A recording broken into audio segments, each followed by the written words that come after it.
And then we're adding one more sentence. Neither the state nor any of its political subdivisions, that means towns, municipalities, commissions, universities that are state-run, neither the state nor any of its political subdivisions shall, on the basis of gender, how much more explicit could you be, deny or restrict the equality of rights under the law. Now, the reason we're adding that second section is because the state, the government, has denied, has restricted, on the basis of gender, the rights of women. And has done it so systematically that it itself must be regulated. And so that is what is added. That's it. That's the whole of it. That's the Equality Amendment. It is called Empowering Women in Iowa, or Equality of Rights for Women and Men. It will be the first ballot measure, issue number 1. It should have passed a long time ago. A similar measure was on your ballot in 1980. We lost it in 1980. We can't lose it again in 1992. In 1980, we were way ahead in the polls. In 1992, we are way ahead in the polls. Do not be fooled. Do not believe the polls. People lie on polls. And on this subject, they lie a lot. We've gotten very skilled on polling on this subject. If a woman asks a question to a man on this subject, they are more likely to get a yes on equality for women than if the questioner is a man asking the question. I mean, who wants to tell a woman, I think you should be an equal, even over a telephone in this day and age? And so basically, there's a big lie factor.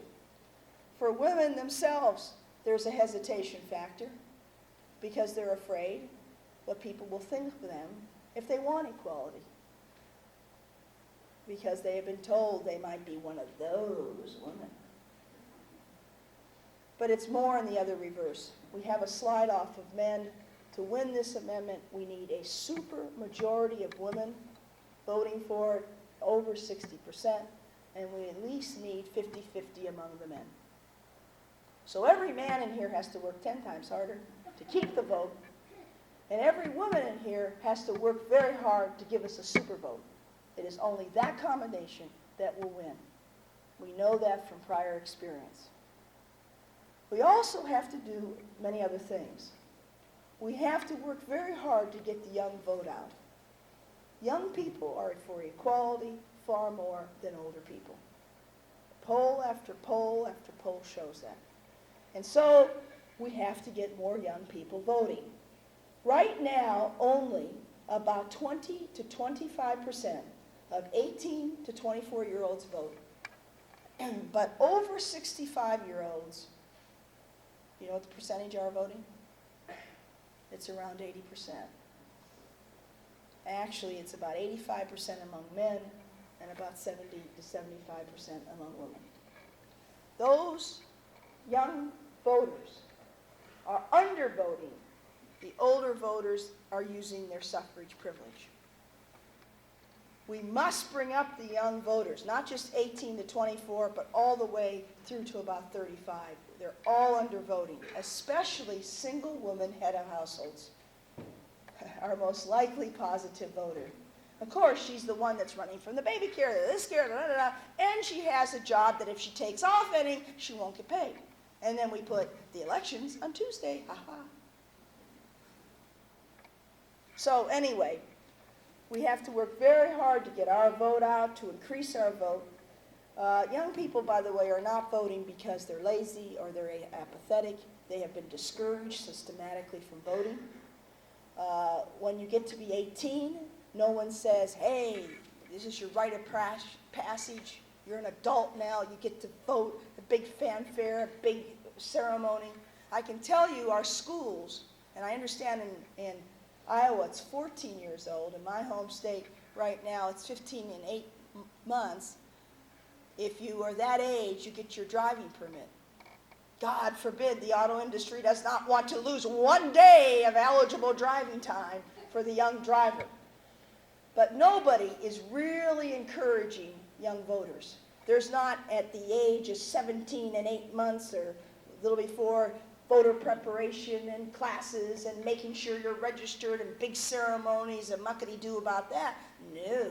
In fact, at many universities you were told that if you vote at your residence at the university, that you might lose dependency factors for financial packages from your parents that live someplace else. Don't believe that. That is unconstitutional. A young person who is being supported by their parents can vote where they're living. They are living there. That is their residence. It has nothing to do with their economic dependence. We got rid of poll taxes. And you have every right to vote wherever you choose to vote as long as you're only voting once. And so I urge you to register and vote right here where you're living so you don't make it harder for yourself, and that you get all your colleagues to vote, and that we have a big voter registration drive and we turn out a big vote, and that you get in the habit of doing it, and not only in the habit of voting, but the habit of running.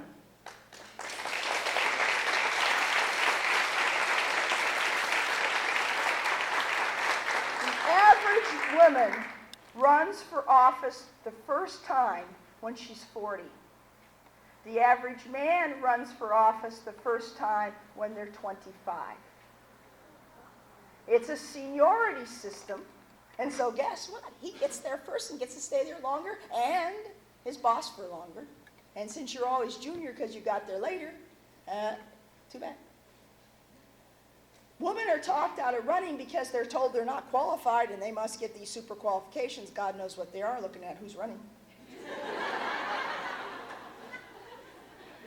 And men are told, run, run, run, and they're groomed to run by their law firm or their insurance agency or their real estate, whatever, and by an old boys network that gets them out there early, because indeed it is an internal grooming system.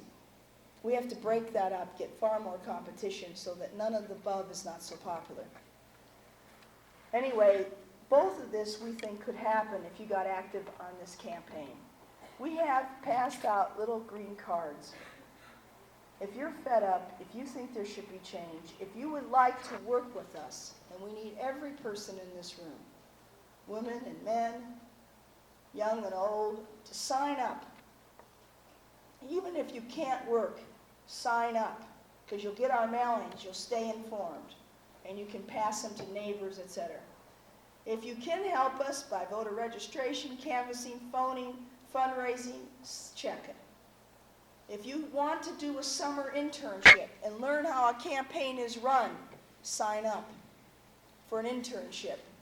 Many times a student can get credit for participating in a campaign. And I just see a professor nodding her head that you could get credit here, so sign up. I can tell you, you will learn more in working on a campaign in a responsible role about American politics than you could studying it for that same semester. I first learned my politics by being active in the civil rights movement in Duke University fighting for integration. And I can tell you, I remember more about those fights and what we did and strategies than I remember what I learned in class at the same time. Because it burns in there. It's a living experience. You should not deny it yourself that. And so I hope you sign up for an internship.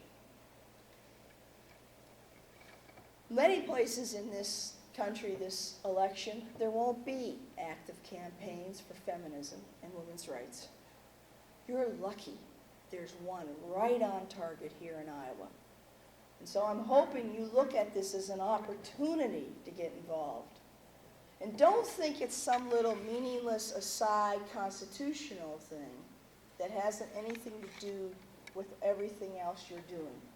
Think of the stories I've said, and think of how you think about yourself, and think about how others must think of you, that they cannot even add the word "and woman," if you're a woman. And if you're a man, think in terms, you can't take this either, it's so stupid. besides being stupid, it is so degrading to men to think that they themselves cannot stand equal competition and an equal partner.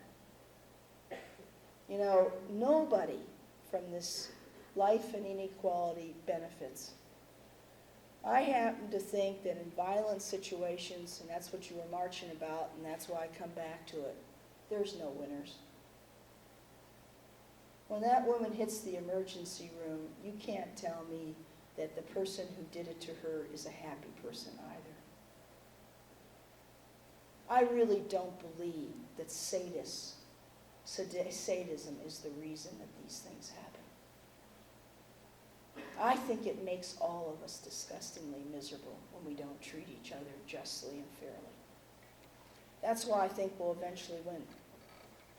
I happen to believe that we will win because most of us, male and female, young and old, black and white, doesn't matter, want a world in which there is a just, fair society, where we all get a decent amount to eat, where we can think good things about our life and our standards of living and about love and all those wonderful things that you see on Hallmark cards.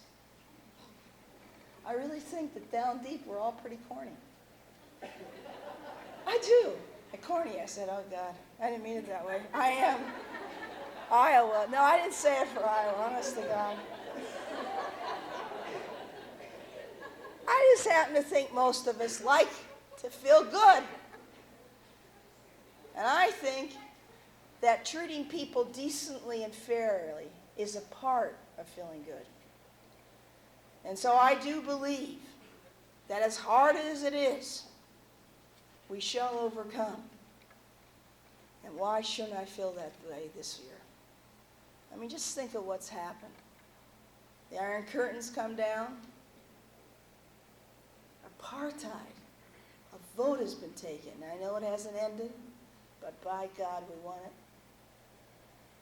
I never thought I'd live to see it. How many demonstrations later? And I happen to think this is going to be a political breakthrough year for women. Whoever thought that when Clarence Thomas was nominated, a guy that was supposed to take us backwards, stack the court on civil rights, against women's rights, against abortion rights, whoever thought that it would trigger the courage of Anita Hill? Whoever thought that this miserable incident, years and years ago, these events, would trigger in the American female population such a reaction that we could stop the Senate for at least one miserable weekend? Whoever thought that this incident would show to all the public how ineffectual, how incompetent the Senate Judiciary Committee is? Whoever thought? Whoever thought that Strom Thurmond in all of his glory would sit there with a full saturation press and people could see that he wasn't quite all there? Whoever thought? There is justice. I was so happy I couldn't stand it. I had been so tortured by this committee. And I was sitting back there outraged most of the time. But down deep, I sat through it. I was there, I can tell you, right in the front row. That committee has tortured us on civil rights bills, abortion bills, women's rights, and on the confirmation of the most outrageous reactionary court in the last 10 years. But for one glorious weekend, everybody saw them there in all their shining glory. And I knew if we could only keep them on the air longer. Oh God, what a bomb. You know, think about it. Our organizing is really quite easy. If only we can get the light of day on what really is. We don't have to make anything up. We don't need 30-second jingles and little 60-second. All we need is the truth to shine out. And the public knew. They made up their mind. And because of that woman, and because of that incident, and because of those people, Carol Moseley Brown declared, did you see that in Illinois? The first African-American woman beat Ellen Dixon, an incumbent that couldn't have been touched before Anita Hill. Beat him! Just beat him! Because he was one of the 12 Democrats that voted wrong. Oh, and she was, by the way, if you don't know who she is, she's just marvelous. She was one of the women that we organized out of her apartment. She was in the state legislature when the Illinois ERA ratification was going on, and we were organizing out of her apartment. She was really with us. And Senator Dixon Qualley was sort of a cheerful type, always with us. Yes, yes, yes, yes, yes. Never did anything. I was so happy. I can't tell you when that vote came down. And by the way, my home state of Pennsylvania, if any of you are wondering, Arlen Specter is getting the run for his life. He also was unbeatable. He wasn't going to even have much of a contest. Everybody's in the race. It is wild. It is unbelievable. He's been always pro-choice and pro-ERA, but I have watched that behavior that the nation saw on more than one occasion. This was not new with Mr. Clarence Thomas or Anita Hill. He did the same attack on Souter. He's been there. Oh, but now all the nation saw it. It's great. Anyway, I think it's the breakthrough of the year. And I think it's going to be one heck of a decade.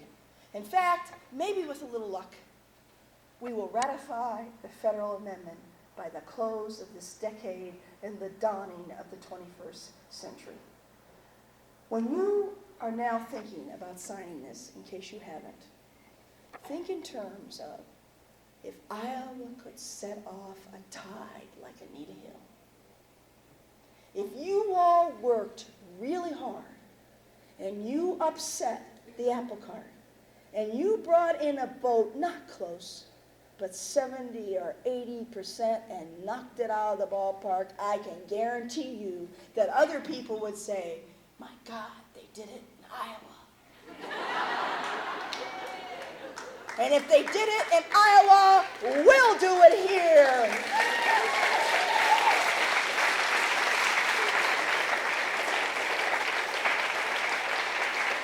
And I'll bet you they'll run back, and I know a commentator will say, in 1980, the ERA was defeated in Iowa, but in 1992, it won a smashing victory because the 80s are over and it's a new ball game for women in the 90s.